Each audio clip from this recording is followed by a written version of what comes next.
दोस्तों नमस्कार। सोमबलोक में आपका स्वागत है। मैं आपको एक कहानी सुनाने जा रहा हूँ। दो भाई जोड़े थे। उनकी सोच अलग अलग थी। एक माँ ने जन्म दिया, एक ही टाइम पैदा हुई। थोड़ा फर्क था उनका, आधे घंटे का। तो उनका एक ही चेहरा, एक ही शक्ल, एक ही लंबाई। उनमें कोई नहीं कह सकता ये भगवान दास है, ये ओम प्रकाश है। बड़े का नाम भगवान दास था, छोटे का नाम ओम प्रकाश था।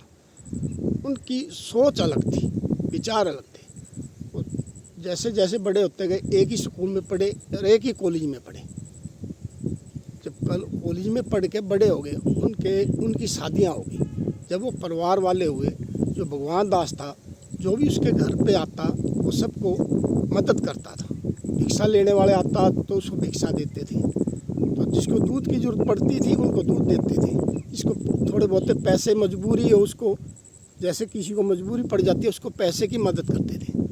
तो वो उनकी सोच क्या थी, जो पुराने कपड़े होते हैं हम इनको फेंकने से या इसको सस्ते बेचने से, ₹1 किलो 2 रुपये किलो बेचने से हमें क्या मिलेगा, ये कोई गरीब पहन लेगा तो उसका कुछ टाइम पास हो जाएगा। उनकी सोच ये थी।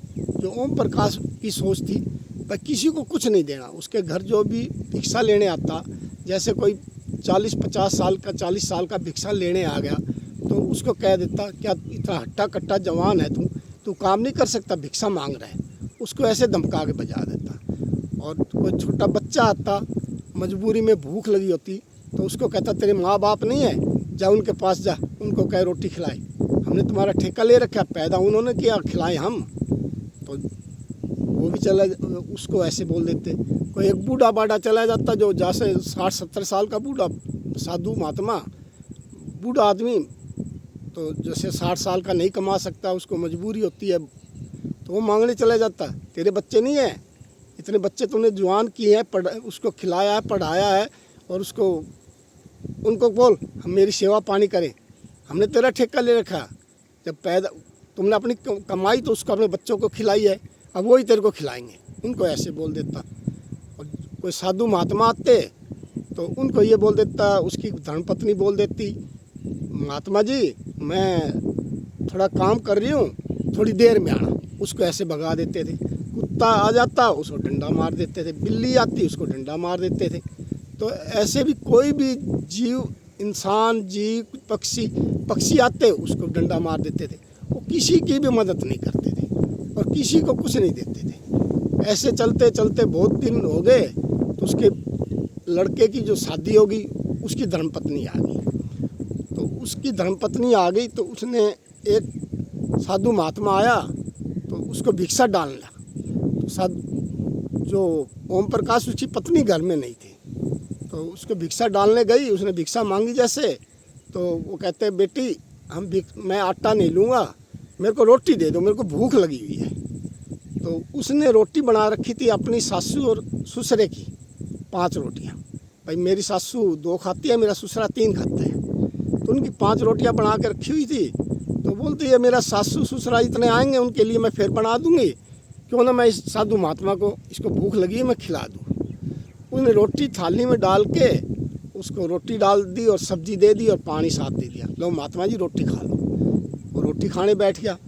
जब वो रोटी खा रहा था तो वो रोटी खाने बैठ गया, उसकी बहू रोटी बनाने लग गई। और भाई मेरे सासू ससुर आ जाएंगे, उनको भी भूख लगी होगी, तो मैं पहले रोटी बना के रख देती हूँ। तो वो रोटी खा रहा था, इतने सासू ससुर उसके आगे। उसने देखा हमारे घर एक महात्मा रोटी खा रहे हैं। उनको तो गुस्सा आ गया, इतना गुस्सा आया, ये बहू तुम्हारा घर लुटा देगी। आज ये रोटी खिला रही है, कल पैसा किसी को देगी, किसी को कपड़ा देगी, किसी को कुछ करेगी, तो हमारा घर तो लुटा देगी ये। हमारे घर में तो ये कुछ भी नहीं बचेगा। तो ऐसे ही वो पहले तो साधु को धमकाया, फिर उन्होंने अपने बहू को धमकाया, तूने तो हमारे घर में सब कुछ लुटा देगी, हमारे पास कुछ नहीं बचेगा, हम तो कंगाल हो जाएंगे, ये हो जाएगा। तूने इनको रोटी खिला दी, एक रोटी में कितने की तैयार होती है, कितना गैस लगता है, कितना कुछ होता है। तो उनकी लड़ाई झगड़ा हो गया। इतना लड़ाई झगड़ा हो गया तो बहू बेचारी चुप बैठी रोने लग गई। तो इधर से जो साधु महात्मा था, वो भगवान का प्यारा था, उसका भगत था। तो भगवान को गुस्सा आया, भाई मेरे भगत को रोटी खिलाते इसने धमका दिया। तो भगवान ने मन में कुछ तय कर ली। पर इधर से उस जो बहू रो रही थी उसका पति आ गया।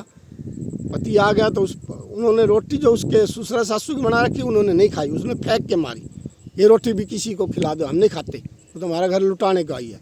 तो अपने लड़के को बोलो इसको घर छोड़ा, ये घर नहीं छोड़ गया तो अच्छा नहीं होगा, नहीं तो हम इसको मारेंगे, इसको छोड़ा इसको। तो उसका जो उसका लड़का था अपने मम्मी पापा को, पिताजी को बोला, पिताजी इसको मैं ऐसे एकदम नहीं छोड़ाते, कोई बात नहीं, किसी पे गलती होगी आगे से नहीं खिलाएगी। नहीं, अपने लड़के की बात नहीं मानने। तो लड़के को कहने बोला तू नहीं रहना है तो रह सकता है, नहीं रहना तो इसके साथ तू भी जा, तेरे को हम निकालते हैं, दोनों को तू निकल जाओ। उसका लड़के ने जब उसको लड़की को धक्का दे रहे थे, उसकी बहू को, उसके भी 2 बच्चे थे, उनको बैर फेंक रहे थे, पकड़ पकड़ के छोड़ के आ रहे थे दरवाजे से, निकल जा निकल जा। तो बहुत देर हो गई ऐसे झगड़ा चलता रहा। इधर भगवान भी देखता रहा, भाई ये तो बहुत जुल्म कर रहा है, भाई इसने मेरे भगत को रोटी खिलाई है और ये अपनी बहू के साथ बुरा कर रहे हैं। भगवान भी देख रहा था। तो उन्होंने आखिर में उसका लड़का और उसकी धर्मपत्नी और उसके बच्चों को लेके वो चला गया। बोला चलो भाई नहीं रहने देते तो चले जाते हैं, क्योंकि उसके पिताजी ने अपना एक ऐसा काम कर रखा था, जो जायदाद थी, ज़मीन थी, वो सब अपने नाम रखी हुई थी, अभी अपने बच्चे के लड़के के नाम नहीं करवाई थी। तो लड़का कुछ बोल भी नहीं सकता, भाई मेरे पास तो ना पैसा है ना ज़मीन है, मैं ना खेती है, मैं क्या कर सकता हूँ, चलो कहीं जाके मजदूरी करेंगे खाएंगे, मैं अपनी पत्नी को नहीं छोड़ता। वो अपनी पत्नी के साथ चला गया। पत्नी के साथ चला गया तो वो तो अपने चला गया। फिर भगवान जी अपना एक साधु महात्मा के रूप में आए भिक्षा लेने में, माई भिक्षा डालो। तो वो माई क्या बोली, ओम प्रकाश की पत्नी, महात्मा जी मैं बर्तन मांज रही हूँ, थोड़ी देर में आना। ठीक है, मैं बर्तन मांज ले, मैं थोड़ी देर में आ जाऊँगा। थोड़ी देर में गया तो वो बोला माई जी भिक्षा डालो, बर्तन तो मांज लिया आपने। बोला मैं अब कपड़े धोऊंगी, मैं कपड़े धोने लग रही हूँ, अब फिर आना। तो बोला माई जी बात सुनो, मैं एक आप जब ये कपड़े धो लोगे फिर भिक्षा डालोगे? बोला हाँ डाल दूंगी। तो कपड़े उन्होंने कपड़े धो लिए। कपड़े धो लिए तो फिर महाराज जी आ गए, भगवान जी भिक्षा, माई भिक्षा डाल लो, कपड़े भी धो लिए। बोला मैं अब कपड़े तय कर रही हूँ, उसको कपड़े को ना अपना तय कर रही हूँ, फिर आना। बोला माई ऐसा है, तेरे को जब टाइम मिल जाएगा जब तुम भिक्षा डालोगे? बोला हाँ डालूंगी। तुम ऐसे करो, तुम शाम के टाइम जाके पीपल पे जल चढ़ा के आओ, जैसे आप जल चढ़ाओगे तो आपको टाइम ही टाइम मिलेगा। बोला ऐसे हो जाता है महात्मा जी? हाँ हो जाता है। तो वो शाम के टाइम पे जल चढ़ाने लग गई पीपल पे। जैसे जैसे वो पीपल पे जल चढ़ाती तो उसके कारोबार कम होता गया, ज़मीन में पैदावार कम होती गई, जैसे भी पैसा कम होता गया तो कुछ साल के बाद उसके पास कुछ नहीं बचा। फिर भगवान जी गए उसके पास, माई भिक्षा डालो। माई उसके जाके चरणों में पड़ गई। महाराज जी मैं भिक्षा अब कैसे डाल सकती हूँ महात्मा जी, मेरे पास तो अब कुछ देने का भी नहीं है। जब देने का था, जब मैं बहाने लगाती थी, मैं कपड़े धो रही हूँ, बर्तन धो रही हूँ, मैं अपने पोते को खिला रही हूँ, मैं पोती को खिला रही हूँ, मैं अपने अब ना तो मेरे पोते रहे जिनका मैं बहाना लगाती थी, मैं उनको खिलाती थी, लेकिन अब किसको खिलाऊँ, मेरे पोते भी नहीं रहे।